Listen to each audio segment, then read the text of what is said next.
오늘 우리에게 주시는 말씀은 야고보서 1장 1절부터 8절까지의 말씀입니다. 하나님과 주 예수 그리스도의 종 야고보는 흩어져 있는 12지파에게 문안하노라.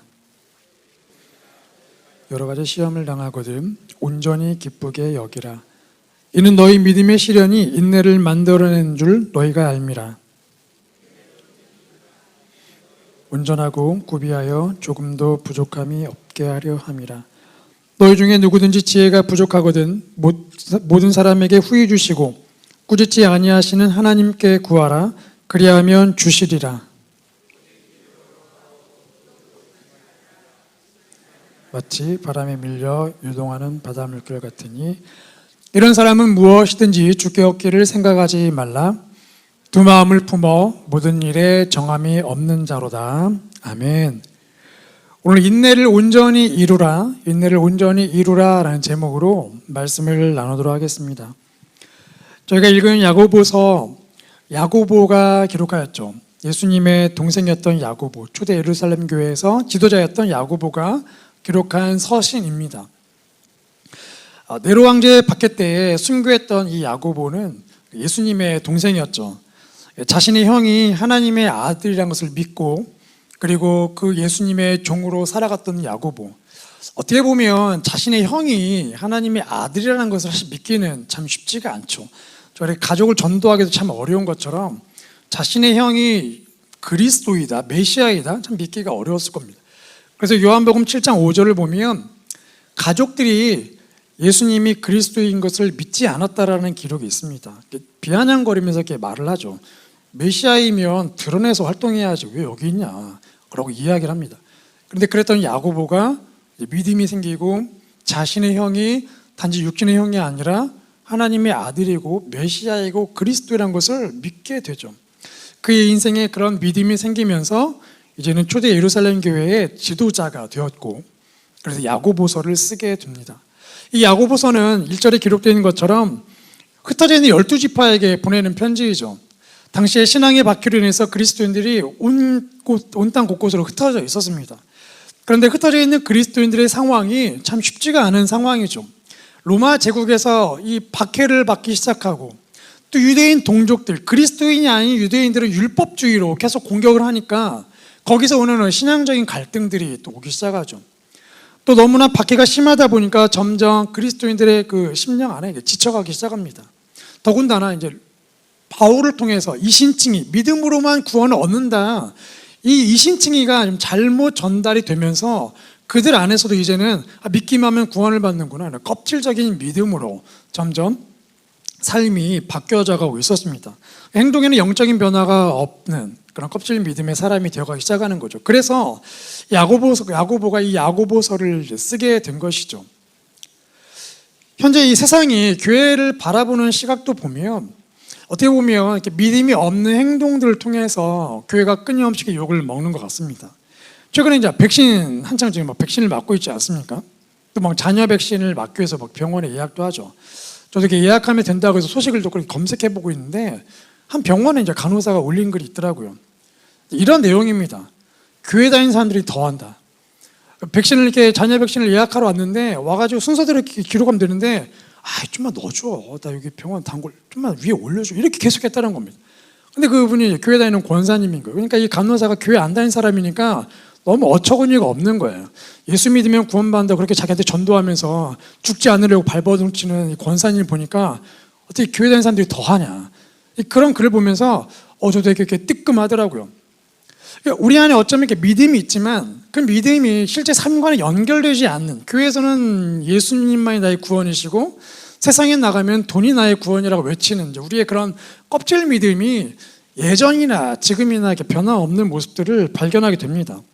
아마도 교회 다니는 사람들이 똑같이 잘못을 해도 더 욕먹는 건 세상 사람들이 교회 다니는 사람들 향해서 더 높은 도덕적인 수준을 요구하고 기준을 제시하기 때문일 수도 있지만, 사실 우리 안에서의 믿음을 보면 우리가 알고 있는 믿음이 행동으로 이어지지 않고 있기 때문에 그렇죠. 그래서 하나님은 야고보서를 통해 그 당시에 있는 흩어진 12지파뿐만 아니라 지금 우리에게도 동일하게 말씀하시는 겁니다. 머리로만 아는 믿음이 중요한 게 아니라 그 믿음의 행동으로 나오라고 우리에게 말씀하시는 거죠. 오늘 이 본문 말씀을 통해서 주춤거리고 있는 우리 믿음의 행동, 믿음과 행동, 머리와 행동의 간격이 혹시나 넓어져 있다면 오늘 이 시간을 통해서 조금은 더 그 간격이 좀 줄어들 수 있는 저희의 삶이 되기를 소망하고 축복합니다. 오늘 말씀을 보면 인내를 온전히 이루는 과정에 대해서 말씀하면서 세 가지를 소개하고 있습니다. 우리 먼저 2절 말씀 같이 읽겠습니다. 시작. 내 형제들아, 너희가 여러 가지 시험을 당하거든 온전히 기쁘게 여기라. 아멘.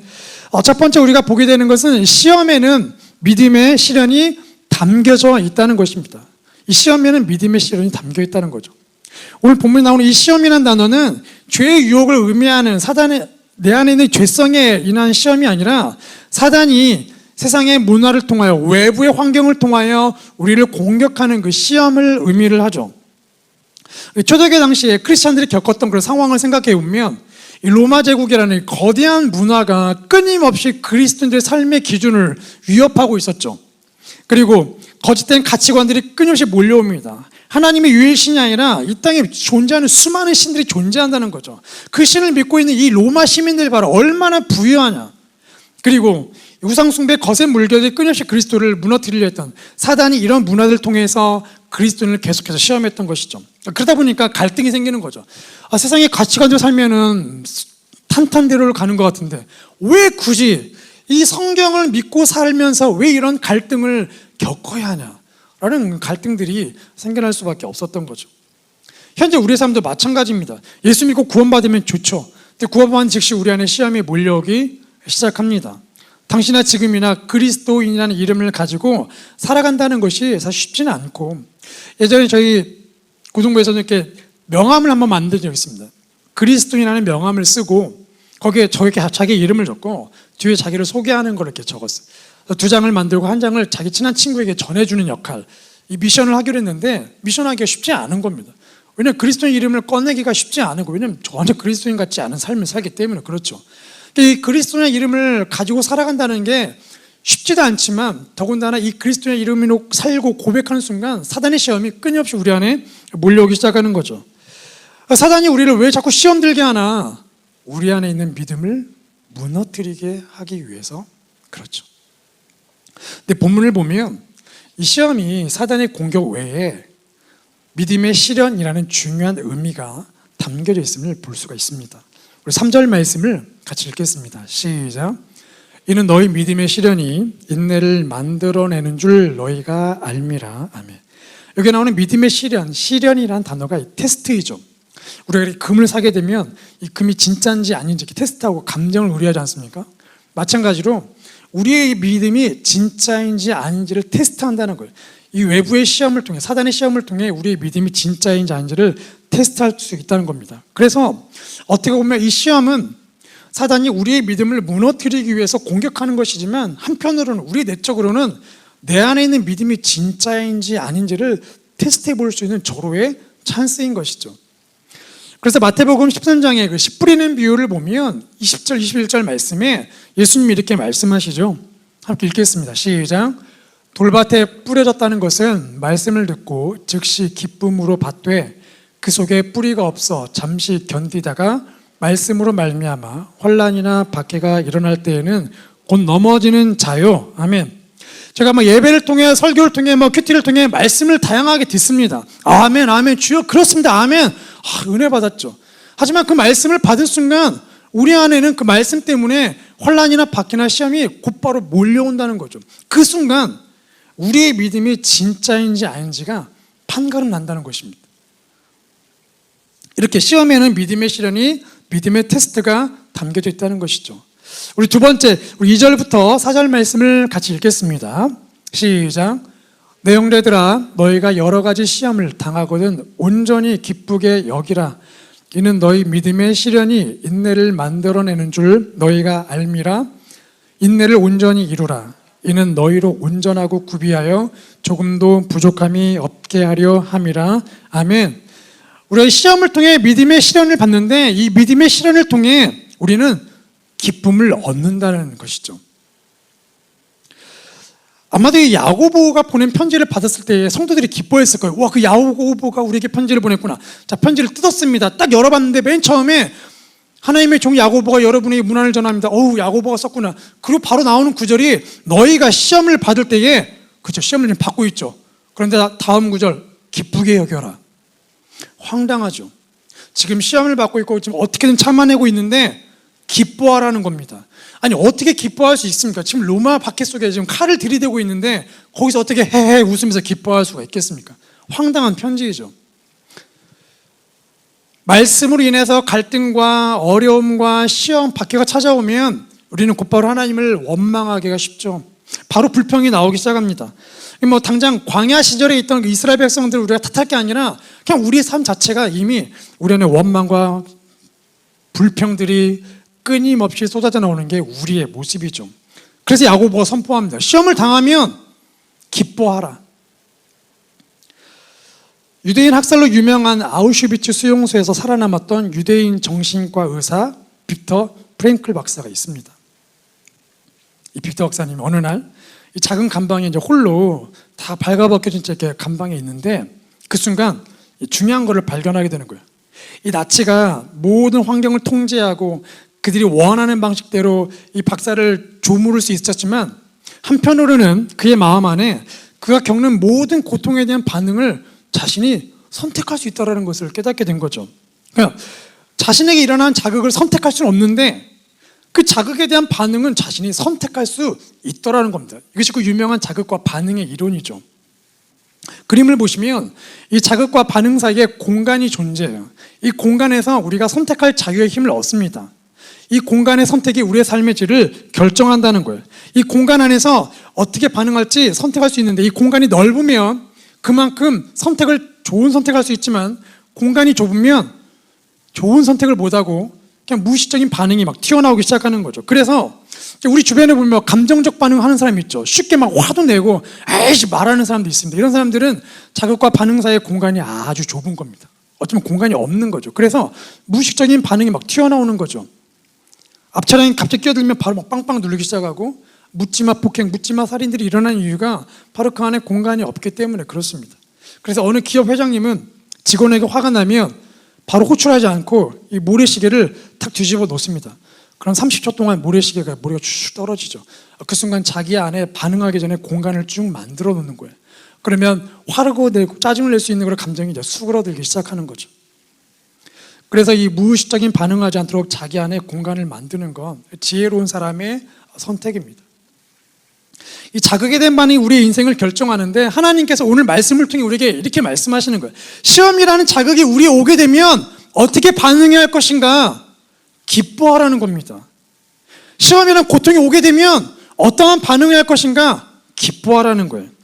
야, 사단이 날 시험하는구나. 기뻐하라는 겁니다. 그런데 어떻게 기뻐할 수가 있겠습니까? 우리가 기뻐할 수 있는 건 바로 오늘 말씀에 기록되어 있는 이 자극과 반응 사이에 하나님의 약속이 있기 때문에 그렇습니다. 우리가 그 공간 사이에 하나님의 약속을 떠올리면 우리 안에 있는 반응이 기뻐하는 반응으로 나올 수 있다는 것이죠. 오늘 본문에 보면 두 가지 약속을 소개하고 있습니다. 우리 먼저 3절 말씀을 같이 읽겠습니다. 3절 시작. 이는 너희의 믿음의 시련이 인내를 만들어내는 줄 너희가 알미라. 아멘. 첫 번째 약속은 믿음의 시련을 받게 되면, 이 테스트를 받게 되면 그 테스트 중에 인내가 우리 안에 생긴다는 것입니다. 인내는 견디는 거죠. 흔들리지 않는 겁니다. 뭔가를 할 때 끝까지 해내는 것이 인내이죠. 그러니까 믿음의 시련을 받으면 야, 사단이 나를 시험하는구나, 나를 흔들려고 하는구나, 그 말은즉슨 내 안에 믿음이 있다는 것이 드러난 겁니다. 이 보이지 않는 믿음이 사단의 시험을 통해 보이는 거예요. 아, 내가 믿음의 사람이구나. 그래서 기뻐할 수 있게 되는 겁니다. 내가 구원받은 사람이구나, 하나님의 자녀구나, 그래서 날 공격하는구나. 사단은 믿음의 사람, 믿음이 없는 사람은 절대 공격하지 않습니다. 그냥 놔두죠. 어차피 저렇게 살아봤자 평생, 잘 살아봤자 죽으면 평생 지옥이기 때문에 어차피 건들지 않습니다. 그러나 믿음의 사람은 곧바로 건들죠. 그렇기 때문에 이것을 깨닫는 순간 우리 안에 야, 이거 견뎌내야겠다, 사단이 나를 공격하는구나, 넘어지면 안 되겠는데, 곧바로 우리 안에 인내라는 단어가 이렇게 떠올리면서 이것을 이겨내겠다는 생각이 우리 안에 이렇게 올라오기 시작하는 거죠. 두 번째 약속, 우리 4절 말씀을 같이 읽겠습니다. 시작. 인내를 온전히 이루라. 이는 너희로 온전하고 구비하여 조금도 부족함이 없게 하려 함이라. 아멘. 두 번째 약속, 이 인내를 이루면 우리가 온전해지고 구비해지고 조금도 부족함이 없는 상태가 된다고 약속하십니다. 이제 곧 여름이죠. 다들 막 멋진 몸매를 만들려고 운동합니다. 헬스장도 다니시고 홈트하면서 근육도 키우고 살도 빼고 건강을 위해서 열심히 운동하시죠. 지난주에 제가 딸과 함께 이제 수영하러 갔습니다. 오랜만에 수영하러 가니까 뭐 긴장도 되잖아요. 그래서 이제 막 샤워할 때 푸시업도 하고 이렇게 해서 이제 수영장에 딱 들어갔습니다. 그리고 이제 내 딸이랑 같이 수영을 하는데 이제 계속 25m 레인을 왔다 갔다 하는 거죠. 머릿속에 목표에 잡았던 20바퀴를 이제 돌자. 그래서 쭉 이렇게 도는 겁니다. 근데 오랜만에 오다 보니까 너무 힘든 거예요. 심장이 터질 것 같은 거예요. 근데 어떡하죠? 그만 나갈까? 그러다가 안 돼. 요즘 이렇게 강철 부대를 보면서 이 군인의 이 튼튼한 면모들 이렇게 보면서 그래, 내가 저기 살려야 할 딸이 저기 있다. 저 딸을 살려야 돼. 그러려면 지금 멈추면 안 돼. 다시 또 가는 겁니다. 열심히 가서 또 도착하면 허헉거리면서 힘들어하죠. 또 나갈까 하다가 아니야, 그래도 한 바퀴 더 이러면서 계속 하는 겁니다. 왜냐하면 그렇게 심장이 터질 것 같아도 몇 번 왔다 갔다 오면 분명히 이 폐활량이 커질 거라는 어떤 기대, 그리고 건강해질 거라는 그런 기대, 그 믿음, 그 약속이 있기 때문에 그렇죠. 운동이 힘들어요. 정말 힘들지만 그럼에도 불구하고 이 운동하는 사람들은 분명한 약속이 있기 때문에 그래요. 그 결과를 믿기 때문에 그렇습니다. 내가 한 번만 더 뛰자, 한 번만 더 땀을 흘리자, 그럼 내 안에 지방이 타버릴 것이다. 그래서 다시 인내를 가지고 운동하는 거죠. 굳건한 약속을 믿기 때문에 그렇습니다. 2013년부터 2019년 약 66개월 동안 쿠웨이트에 놀라운 기적이 하나 이루어졌는데요. 바로 사진에 보는 다리입니다. 세계에서 가장 긴 해상교량 바다 위 다리가 건설되었죠. 일명 쿠웨이트에서 만들었다고 해서 쉐이크 자베르 코즈웨이라고 불리는데, 저 다리가 세계에서 가장 긴 다리로 이제 기록이 되었죠. 저렇게 쿠웨이트만을 가로질러서 밑에 남쪽에 있는 쿠웨이트 도시에서 저 위쪽에 있는 수디아라는 신도시를 연결하는 다리를 만들었는데요. 저 다리가 없던 때에는 저쪽 사막을 삥 돌아갑니다. 그러면 1시간 20분에 1시간 반 동안 쭉 돌아가는 거죠. 근데 저 다리를 건설한 순간 20분 만에 건너갈 수가 있는 겁니다. 엄청난 시간을 단축할 수 있는 거죠. 자, 그런데 이 다리를 건설함에 있어서 가장 어려웠던 게 바로 이 모래사막과 바다인 거예요. 그 모래사막, 거칠게 불어오는 모래바람, 그리고 그 탄탄하지 않은 모래 위에 어떻게 다리를 건설할 것인가. 또 더 문제는 바다입니다. 이 바다 근처니까 얼마나 습도가 높겠어요. 그리고 바다 위에다가 다리를 박아야 하는데 파도가 넘실거리니까 얼마나 어렵습니까? 더군다나 다리를 건설한 순간 이 다리 밑에 있는 바닷속에 자연이 훼손될 수 있기 때문에 그것도 다 고려를 해야 하는 거예요. 너무나 어려운 건설이죠. 아무도 덤비지 못하는데 현대건설이 이것을 만들어버린 겁니다. 어떻게 만들었나? 여러 가지 고민을 짰겠죠. 신기술을 다 도입했겠죠. 근데 제가 이 건설 현장을 이렇게 그 다큐를 보면서 참 감동받았던 것이 뭐냐면, 이 다리를 건설할 때에 바다 위에 다리를 건설하는데 약 27.5km 다리를 건설하는 겁니다. 그러면 대략 거리가 저희 교회에서 여의도까지 거리거든요. 꽤 긴 거리인데 다리를 만들 때 바다 위에다가 40m에서 50m, 60m 사이마다 교각을 하나씩 땅땅땅땅 박는 겁니다. 사진을 보시면 아주 끝없는 바다를 저 다리를 짓기 위해서 교각을 계속 규칙적으로 박는 거예요. 근데 저 박는 과정도 쉽지 않은데 하나를 박고 나면 그 다음 다리를 박을 수 있는 용기가 생기다라는 겁니다. 그래서 하나씩 박는 거예요. 끝도 안 보이는데 계속 박는 거죠. 그렇게 다리를 건설하고 육지에서 상판을 실어 와가지고 위에 얹고 또 교각을 박고 또 얹고 24시간 풀가동해서 결국 이 다리를 건설했다는 겁니다. 이 다리를 왜 건설했나, 어떻게 완공할 수 있었나, 그들에게 믿음이 있었다는 거예요. 쿠웨이트가 이 건설을 맡기면서 이렇게 얘기하는 겁니다. 이 다리를 건설하면 우리가 시간도 단축되니까 경제도 우리가 올라갈 수 있다.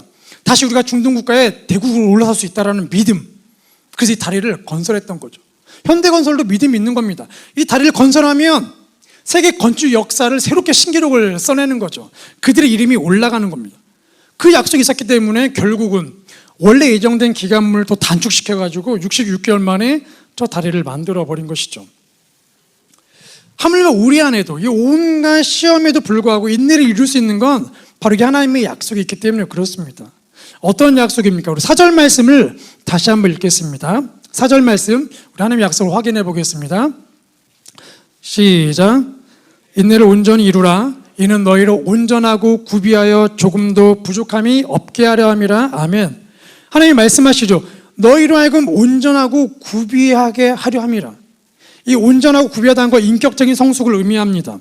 이 말씀이 정착되면 우리 안에 인격적인 변화가 일어나기 시작한다는 거죠. 성장하기 시작하고 성숙한다는 겁니다. 두 번째 약속은 부족함이 없게 하려 함이라. 부족함이 없다는 건 두 가지죠. 정말 필요한 게 없거나 아니면 부족한 게 많은데 불구하고 굳이 나한테 필요하지 않다라고 자족하는 능력이죠. 그리스도인이 정말 필요한 자세입니다. 그런데 인내를 온전히 이루게 되면 이런 놀라운 인격적인 성숙이 우리 안에 일어난다는 거죠. 특이한 건 인내를 온전히 이루라 그러면 너희 어려운 상황 가운데 있는 너희를 구원하기 위해 예수님이 오실 것이라는 말씀이 아니고 너희가 변화될 것이다 라고 말씀하십니다. 너희가 변화될 것이다. 인격의 성장을 경험하게 되면 다음 또 다른 고난과 시험을 이겨낼 수 있는 인내와 힘이 또 생기는 거예요. 그것을 또 이겨내면 또 다른 인내가 계속해서 우리 안에 올라온다는 거죠. 근데 문제는 인내가 한 번에 이루어지는 게 아니라 계속해야 한다는 겁니다. 사단의 시험이 한 번에 끝나는 게 아니라 끊임없이 지금도 내일도 내일 다음 날도 끊임없이 우리 안에 그런 시험이 몰려오는 진행형이라는 거죠. 그래서 쉽지가 않습니다. 저희가 아무리 새해 첫날 막 좋은 계획을 짜잖아요. 40일 작전 기도하고 성경 통독합니다. 야, 이 통독하고 나면 내 안에 말씀의 양식이 세워지겠지. 그럼 하나님의 약속을 믿고 있죠. 그렇게 해서 여러 가지 시작합니다. 하지만 우리가 이 믿음을 지키려고 시작했지만 결국 중간에 포기하게 되는 이유가 뭔가 하나님의 약속을 까먹어서가 아니죠. 까먹어서가 아닙니다. 인내가 우리 안에 참 어렵기 때문에 인내가 너무 어렵습니다. 그래서 하나님께서 우리에게 이렇게 말씀하시죠. 세 번째, 우리 5절부터 8절까지의 말씀을 읽겠습니다. 시작. 너희 중에 누구든지 지혜가 부족하거든 모든 사람에게 후히 주시고 꾸짖지 아니하신 하나님께 구하라. 그리하면 주시리라. 오직 믿음으로 구하고 조금도 의심하지 말라. 의심하는 자는 마치 바람에 밀려 요동하는 바다 물결 같으니 이런 사람은 무엇이든지 주께 얻기를 생각하지 말라. 부모 모든 일에 정함이 없는 자로다. 아멘. 하나님께서 세 번째 주시는 약속은 바로 인내를 온전히 이루기 위해 기도하라는 것입니다. 기도하라. 본문에 기록되어 있죠. 하나님께서는 우리의 그런 연약함을 잘 아세요. 그래서 기도라는 열쇠를 주시면서 뭐라고 하시냐면 하나님은 절대로 너희가 넘어졌다고 해서 너희가 실수했다고 해서 아이고 이렇게 멍청하냐 아이고 이 어리석은 꾸짖지 않으신다는 거죠. 꾸짖지 않으시고 구하면 후히 주시는 그 하나님을 바라보고 기도해라. 또 두 번째는 의심하지 말고 구하라는 거예요. 우리 안에 의심병이 있는 걸 어찌 그리 잘 하시는지 또 의심하지 말고 기도하래요. 구하래요. 그러면 후히 주시겠대요. 우리가 어떻게 인내할 수 있을까? 어떻게 참을지 모르겠습니다. 기도하면 어떻게 참아야 할지 지혜를 주신다는 거예요. 하나님 어떻게 하면 이 시험 앞에서 반응해야 하죠? 모르겠는데요. 기도하면 어떻게 반응해야 할지 지혜를 주신다는 겁니다. 그럼 관계 안에서 또 일터 안에서 부르심과 소명 안에서 끊임없이 맞닥뜨리는 시험을 어떻게 반응해야 할지 지혜를 주신다는 거죠. 기독교 역사가인 유세비우스가 이 야고보에 대해서 이렇게 기록을 했습니다. 우리 함께 그 기록 한번 읽어보겠습니다. 시작. 우리 스승의 동생인 야고보는 강한 음료를 먹지 않았고 고기도 먹지 않았다. 그는 머리에 면도날을 대지 않았고 기름을 머리에 붓는 일도 없었다. 그는 목욕도 하지 않았다. 그는 양털을 입지 않았고 린넨을 입었기 때문에 오직 그만이 지성소에 들어가 항상 무릎 꿇고 기도하였기 때문에 그의 무릎은 낙타 가죽처럼 갈라 터졌다. 무릎 꿇고 사람들을 위하여 하나님께 기도하는 그의 모습은 어디서나 발견되었다. 네, 이렇게 기록되어 있습니다. 그래서 야고보가 낙타의 무릎으로 유명하죠. 얼마나 기도했는지. 그런데 그의 기도가 늘 사람들을 위한 기도라는 겁니다. 주여 넘어지지 않게 하옵소서. 그래서 그가 의의 사람, 긍휼의 사람으로 불렸다는 겁니다. 그렇기 때문에 야고보가 성령의 감동을 힘입어 이렇게 기록하는 거죠. 기도하라. 후히 주신 하나님께 기도하라.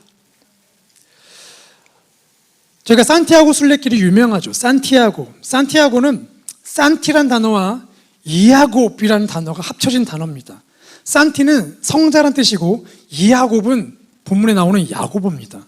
합쳐져서 성자 야고보란 뜻이 바로 산티아고죠. 야고보의 무덤이 발견되고 그곳에 이제 교회가 세워졌어요.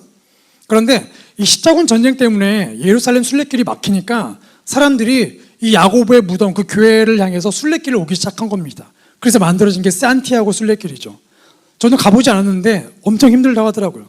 그러니까 이 힘든 산티아고 길을 가면서 너무 힘드니까 성경 말씀대로 힘들고 포기하고 싶으면 기도하는 거예요. 하나님, 이 길을 마치게 해주십시오. 기도하는 겁니다.